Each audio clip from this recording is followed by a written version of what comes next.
Au cœur de la forêt, dans un monde préhistorique, deux frères stégosaures, Tynanodon et Samy, se promenaient le long d'un affluent. Il était un jour chaud et ensoleillé, et les deux amis cherchaient à se rafraîchir. Tynanodon, le plus grand des deux, avait une queue impressionnante qui balançait derrière lui comme un étendard. Il portait également une série de plaques sur le dos, qui semblaient scintiller comme des joyaux dans la lumière du soleil. « Salut, petit gars. Je suis Tynanodon, et voici mon frère Samy, dit Tynanodon en souriant, son queue oscillant de gauche à droite. Maurice, un autre stégosaure, apparut soudainement sur la scène. Il avait une apparence sombre et un air intelligent. « Bonjour, salut Samy et Tynanodon.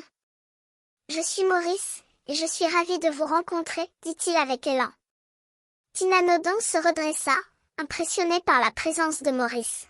« Ah, bonjour Maurice.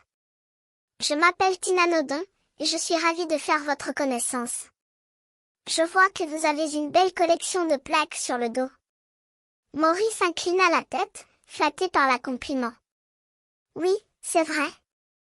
J'ai 17 plaques, et je suis fier de les porter. » Samy, le frère de Tynanodon, écoutait la conversation avec intérêt.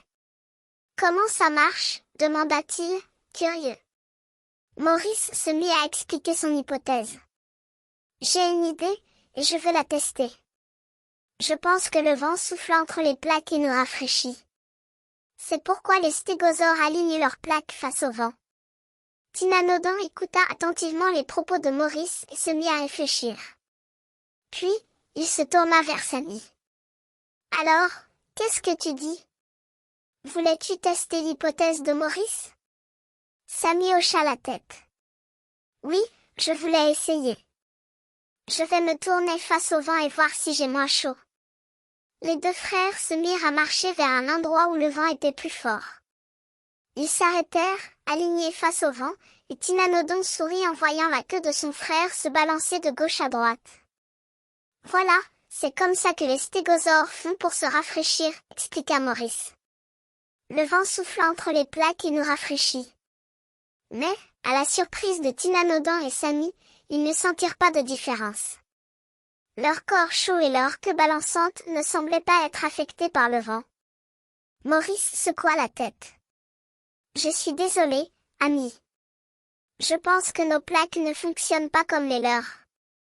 Nous devons rester à l'ombre et utiliser des ventailles pour nous rafraîchir. » Les trois stégosaures se regardèrent, un peu déçus mais pas dégoûtés.